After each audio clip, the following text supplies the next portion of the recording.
Hello my lovely students, welcome to Ganit Vigyan. मैं हूं शालिनी। आज हम स्टडी करेंगे फिगर इट आउट के। स्टार्ट करेंगे क्वेश्चन नंबर 6 से।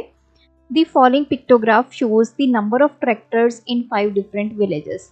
तो डिफरेंट विलेजेस में कितने ट्रैक्टर्स हैं वो हमें इस पिक्टोग्राफ से शो किया गया है। हमें इसको देखना है और कुछ क्वेश्चंस के आंसर करने हैं। अब देखिए, पहले तो हम ये कैलकुलेट करेंगे कि किस विलेज में कितने ट्रैक्टर हैं, तो हमें स्केल देखना होगा।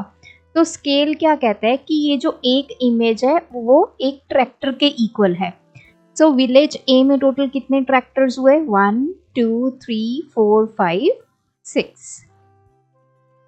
विलेज बी में 1 2 3 4 5। सी में काउंट करते हैं 1 2 3 4 5 6 7 8। देन विलेज डी में टोटल 3 ट्रैक्टर्स हैं। विलेज ई में 1 2 3 4 5 6। अब हम करते हैं क्वेश्चंस के आंसर।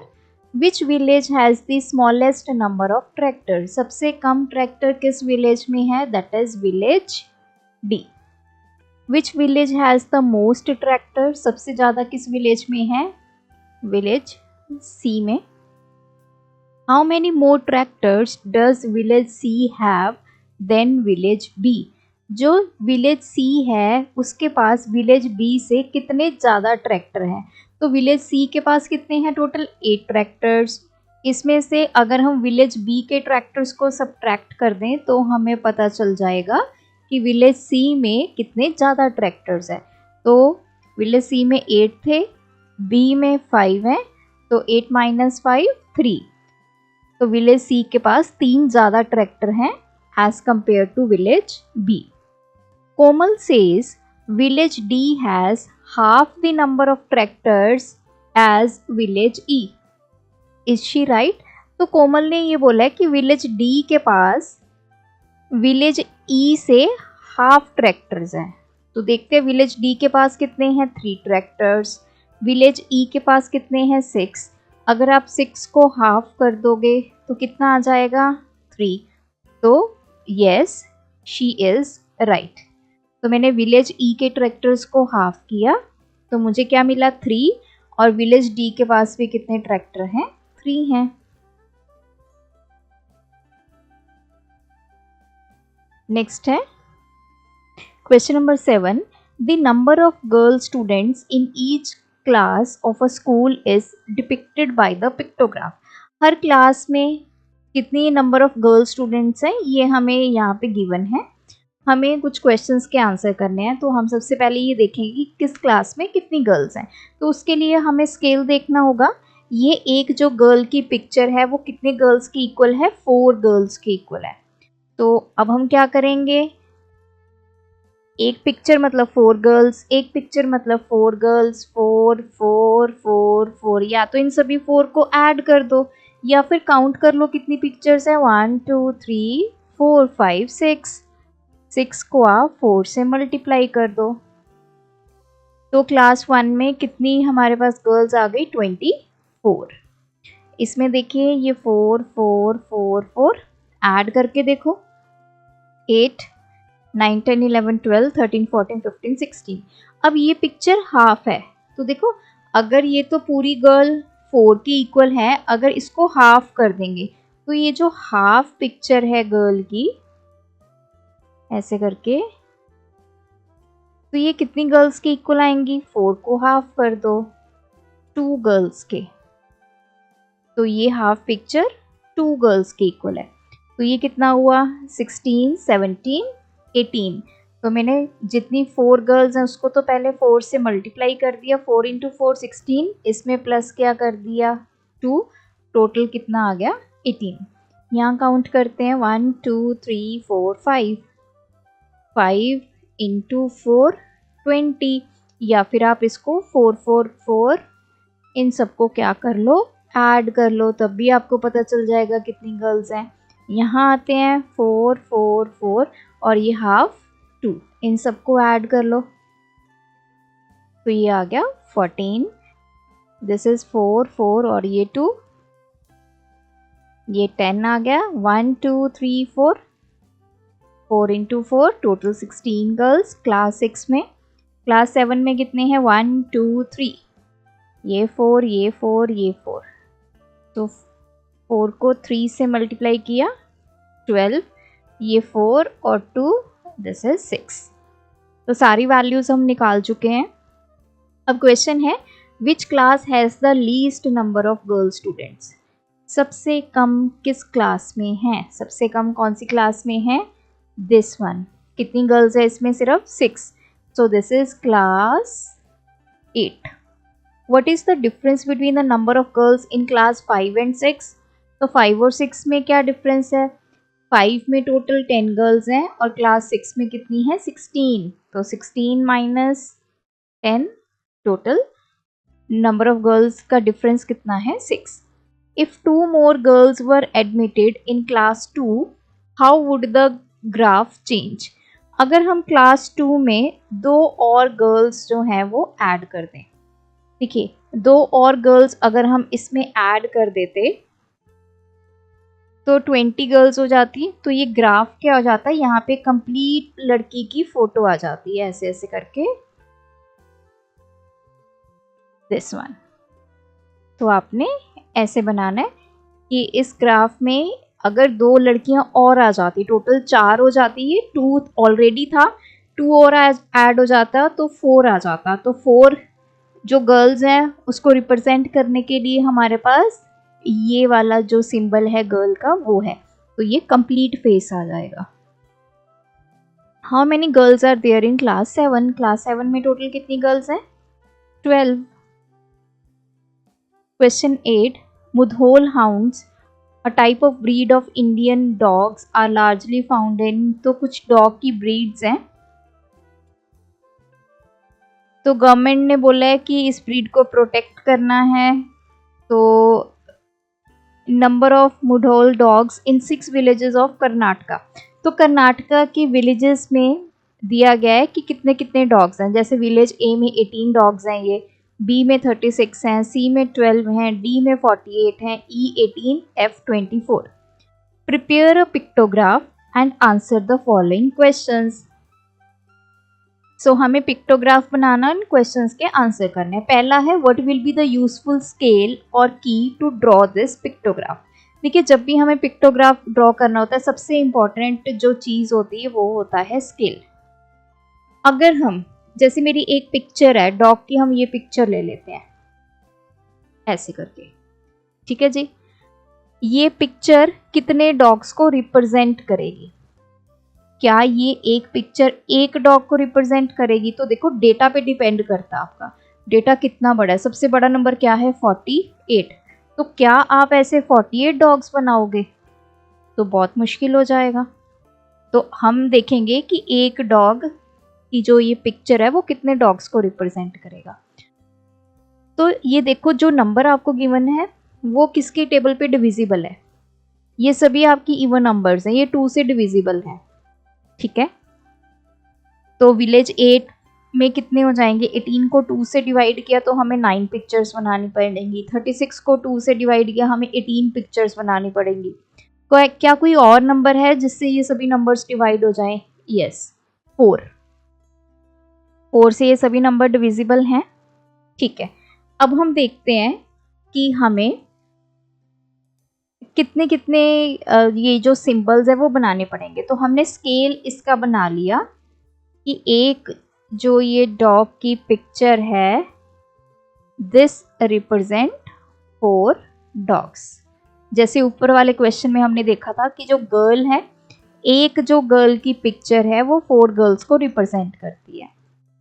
अब बी पार्ट है, how many symbols will you use to represent the dogs in village B? Village B में टोटल 36 डॉग्स हैं। अब हमें 36 डॉग्स को कैसे रिप्रेजेंट करना है? कितनी मैं ये डॉग की इमेजेस बनाऊंगी? तो ये कैसे कैलकुलेट करते हैं? 36 जितने डॉग्स हैं उसको अपने स्केल से डिवाइड कर दो,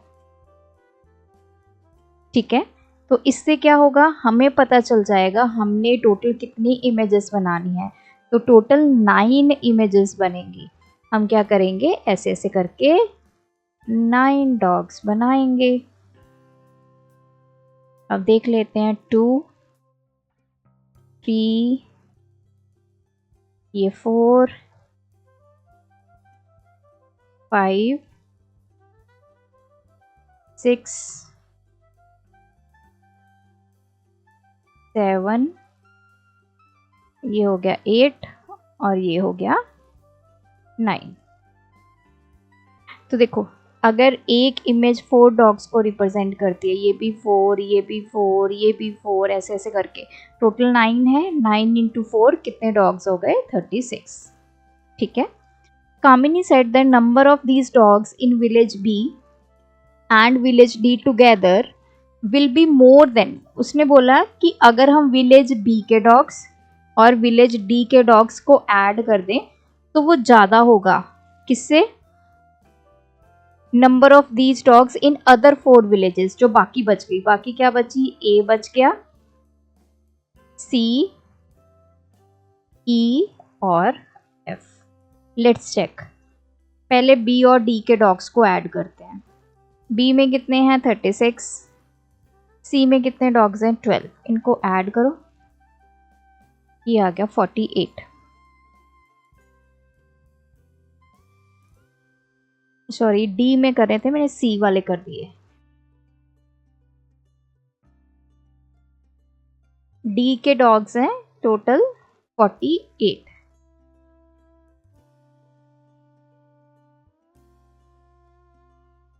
तो ये आ गए। अब हम ए, सी, ई और एफ, इन सभी के डॉग्स भी ऐड करते हैं। ए के हैं 18, सी के हैं 12, ई के हैं 18, एफ के हैं 24। तो ये हो गया 22, 2, 3, 4, 5, 6, 7। यस। बी प्लस डी को ऐड करके आ रहा है 84 और इन सबको ऐड करके आ रहा है 72। Clearly 84 is greater than 72।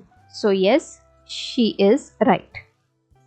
Question number 9. A survey of 120 school students was conducted और देखा गया कि वो फ्री टाइम में कौन कौन सी एक्टिविटी परफॉर्म करते हैं।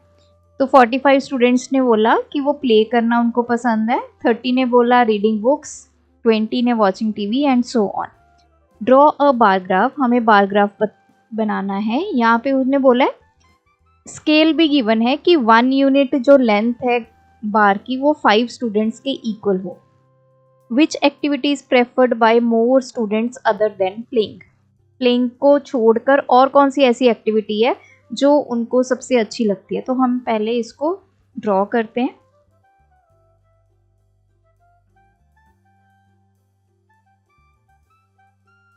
अब देखो, इसमें हमें हॉरिजॉन्टल और वर्टिकल एक्सिस में देखना होता है क्या हमने रिप्रेजेंट करना है। इधर हम करेंगे नंबर ऑफ स्टूडेंट्स, ये 0 हो गया। अब स्केल कितना है? 1 यूनिट लेंथ 5 स्टूडेंट्स के इक्वल है, तो यहाँ से स्टार्ट करेंगे हम। 5, 10, ये नंबर ऑफ स्टूडेंट्स है। 15, 20, 25, 30, 35, 40 और ये आ गया 45। और इस तरफ आएंगी हमारी एक्टिविटी। सबसे पहला है प्लेइंग। प्लेइंग के लिए कितने बच्चे हैं? 45। तो ये रहा 45, तो यहाँ पे और सीधा आपने स्केल की हेल्प से नीचे ले आना है। तो ये कौन से बच्चे हैं? प्लेइंग वाले। नेक्स्ट है रीडिंग स्टोरी बुक्स। कितने स्टूडेंट्स हैं? 30। तो 30 इधर है, बिल्कुल सामने हम एक लाइन ड्रॉ कर लेंगे और इस तरह उसको आपने स्केल की हेल्प से इसको नीचे ड्रैग करना है। तो ये है स्टोरी बुक्स वाले स्टूडेंट्स जो कि हैं 30। देन वॉचिंग टीवी वाले कितने स्टूडेंट्स हैं? 20। तो बिल्कुल 20 के सामने। जो इनकी विड्थ होगी आपकी बार की वो सबकी सेम होगी। तो मैं यहाँ पे वैल्यूज लिख देती हूँ, ये 45, ये है 30। नेक्स्ट है 10, लिसनिंग टू म्यूजिक। 10 कहाँ है? ये रहा, बिल्कुल इसके सामने जाकर आपने बार ग्राफ जो है वो ड्रॉ करना है। This is music and last one is painting 15। तो ये रहा 15,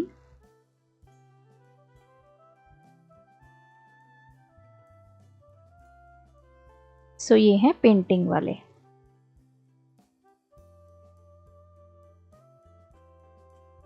अब उन्होंने पूछा है कि which activity is preferred by more students other than playing. Playing को छोड़ के ऐसी और कौन सी एक्टिविटी है जो ज़्यादातर बच्चे जो हैं वो प्रेफर करते हैं, तो प्लेइंग वाला छोड़ दो। इसके बाद सबसे बड़ी वैल्यू क्या है, this one, reading story books.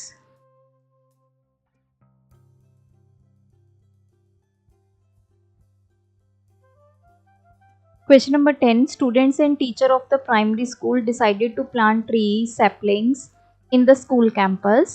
Teacher और स्टूडेंट्स ने कुछ जो पौधे हैं स्कूल में वो लगाए और उनका रिकॉर्ड रखा।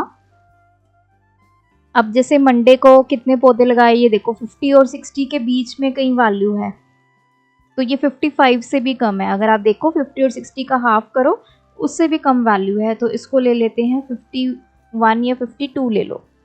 ट्यूसडे को कितने उन्होंने पौधे लगाए, 40।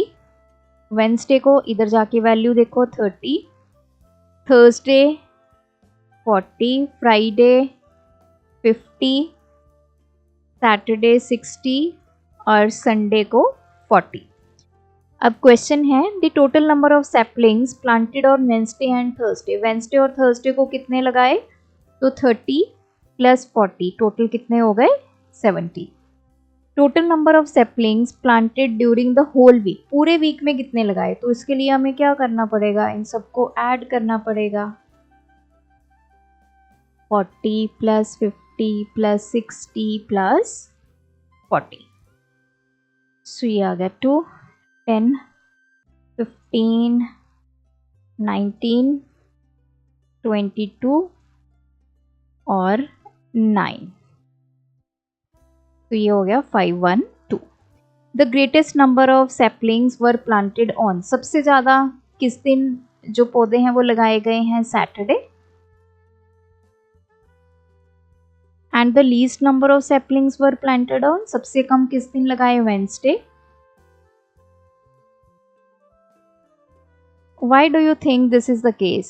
Why were more saplings planted on certain days of week and less on other? Can you think of possible explanation or reason? Could you try and figure it out whether your explanations are correct?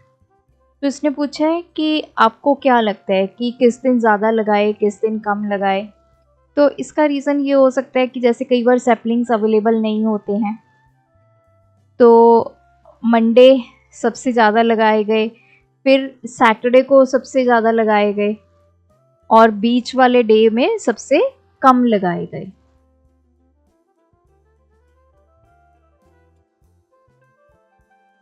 Next है question number 11। The total number of tigers in India went down drastically between 1900-1970। तो आपको पता है कि जो number of tigers India में वो कम होते जा रहे हैं, इसलिए एक प्रोजेक्ट टाइगर लॉन्च हुआ 1973 में, जो ट्रैक करता है कि कितने टाइगर्स हैं इंडिया में।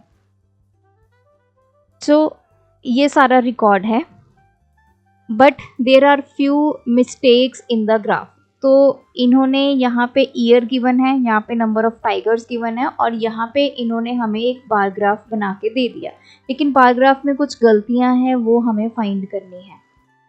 अब स्टार्टिंग करते हैं, 2006 में कितने टाइगर्स हैं, 1400।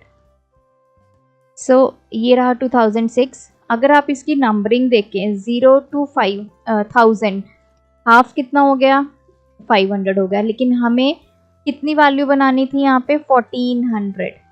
तो ये वाला जो ग्राफ है ये आगे जाएगा, यहाँ पे 1000 है, 1000 से थोड़ा सा आगे इसको लेके जाएंगे ताकि ये 1400 वैल्यू कर पाए। ये देखिए, तो ये बन जाएगा इसका 2006 का ग्राफ। 2010 में 1700, तो देखो ये हाफ से थोड़ा सा ज़्यादा है, तो ये 1700 वैल्यू ठीक है। 14 में 2200, सो ये देखो इन्होंने ये 3000 के आसपास दे दी वैल्यू। 2200 हमारी 2000 के आसपास होनी चाहिए थी, तो ये कुछ वैल्यू यहाँ तक होनी चाहिए थी, यहाँ तक। तो इसको हम बना ही लेते हैं ताकि हमें गलतियाँ भी पता चल जाएं और हमारा ये ग्राफ भी बन जाए। इधर है 0, Let's say this is 1000, 2000, 3000 और यहाँ पे ले लेते हैं 4000. अब सबसे पहले 2006 ईयर आया 1400, तो ये जो बीच में यहाँ पे 1500 आएगा. ठीक है, इससे थोड़ा सा कम ले लेंगे, यहाँ तक ले लेते हैं 1400. ठीक है, तो ये आ गया 2006. 2010 में आ गया 1700, ये 1500 से थोड़ा सा ज़्यादा होगा.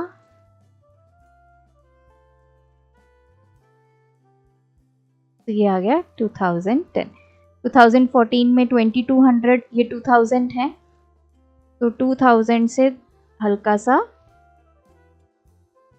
यहाँ तक ले लेते हैं, थोड़ा सा आगे, क्योंकि यहाँ पे सेंटर में आ गया 2500, तो 2500 से पीछे 2200.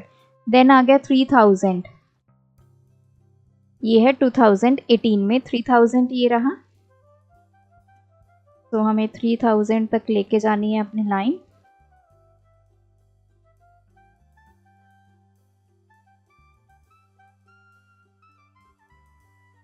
नेक्स्ट है 3700.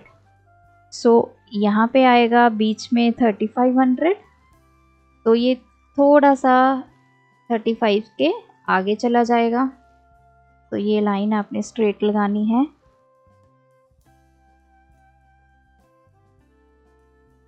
तो थोड़ा सा 35 से आगे.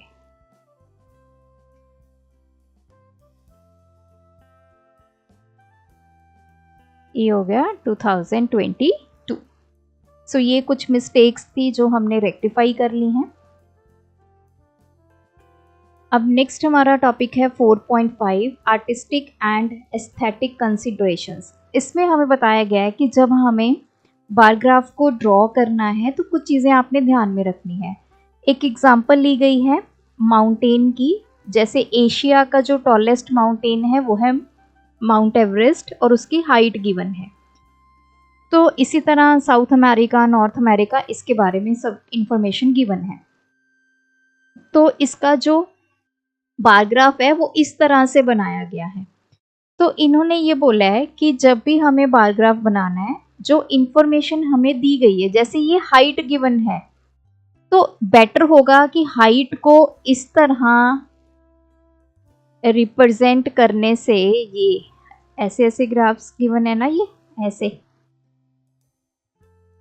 तो अगर हम हाइट हमारे माइंड में आती है, तो हाइट, अगर किसी बिल्डिंग की हाइट हम देखते हैं तो ग्राउंड लेवल से देखते हैं ना कि वो बिल्डिंग कितनी ऊंची है. ठीक है, तो जब हाइट आएगी तो बेटर होगा कि हम इस तरह का जो बार ग्राफ है वो बनाएं, लाइक दिस, जो हम जनरली बनाते हैं, जैसे ये इस तरह का. तो इससे क्लियरली यूज़र को भी समझ में आता है देख के कि ये एक जो हाइट है वो डिफाइंड है, मतलब टॉल माउंटेन. अब इसमें क्लियरली देख के पता चल रहा है कि सबसे टॉलेस्ट क्या है, ये एवरेस्ट, माउंट एवरेस्ट, जिसको हम बोलते हैं एशिया का माउंटेन है. ठीक है, तो ये है. अब जो हमारा बार ग्राफ होता है, अब आपने देखा होगा, एक तो इस तरह हम बनाते हैं, एक बनाते हैं इस तरह. इस बार ग्राफ को, इसको बोला जाता है वर्टिकल ग्राफ. ये वर्टिकल एक्सिस पे है ना, ऐसे सीधे सीधे जो चीज खड़ी होती है उसको वर्टिकल बोलते हैं. ठीक है, और इसको बोला जाता है हॉरिजॉन्टल, जो इस तरफ को बनाओ ऐसे ऐसे करके, इस तरफ को अलोंग द ग्राउंड, तो वो हॉरिजॉन्टल होगा. ये होगा वर्टिकल. वर्टिकल का एक और नेम है, इसको हम कॉलम ग्राफ भी बोलते हैं. तो जब हमने हाइट बनानी है तो कौन सा हमने ग्राफ जो है बार ग्राफ वो फॉलो करना है, वर्टिकल. अब फिगर इट आउट में दो क्वेश्चंस है. If you wanted to visually represent data of the height of the tallest person in each class in your school, would you use a graph with vertical bar or horizontal bar? Why? तो कहते हैं अगर आपने आपकी class के बच्चों की height जो है वो रिप्रेजेंट करनी है, उसका डेटा रिप्रेजेंट करना है, तो कौन सा ग्राफ आप यूज़ करोगे? हाइट के लिए हम यूज़ करेंगे वर्टिकल बार वाला ग्राफ, लाइक दिस। ये फर्स्ट बच्चे की हाइट आ गई, ये सेकंड बच्चे की हाइट आ गई, ये थर्ड बच्चे की हाइट आ गई, इस तरह।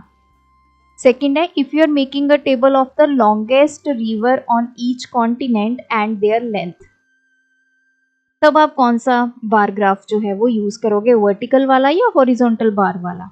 अब देखो, लॉन्गेस्ट, जब हम चीजें लॉन्ग की बात करते हैं या लेंथ की बात करते हैं, तो लेंथ हम इस तरह मेजर करते हैं, जैसे स्केल से अगर हमने किसी की लेंथ मेजर करनी है तो उसको आप हॉरिजॉन्टल प्लेस करते हो ना, लेंथ हॉरिजॉन्टली आप मेजर करते हो, तो इस केस में हम यूज करेंगे हॉरिजॉन्टल बार्स।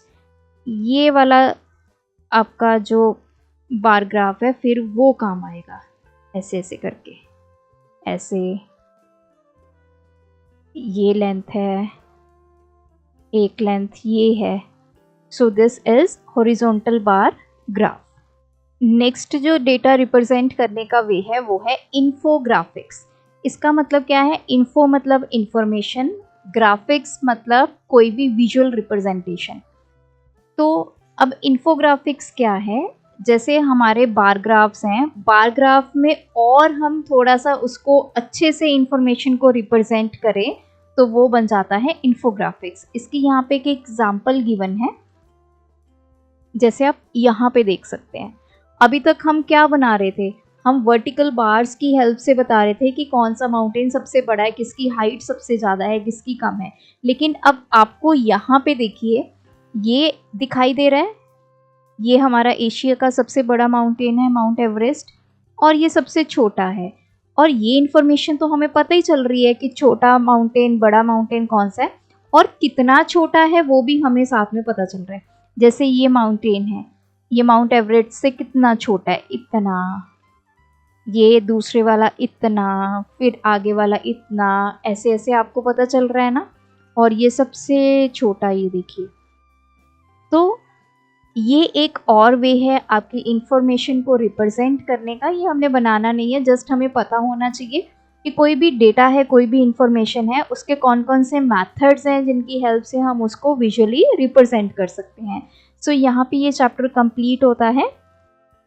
आप भी स्टडी करिए। इन केस आपकी कोई भी प्रॉब्लम है, कोई भी डाउट है, do let me know in the comment section. Thanks for watching. बढ़ाना है ज्ञान, फॉलो गणित विज्ञान।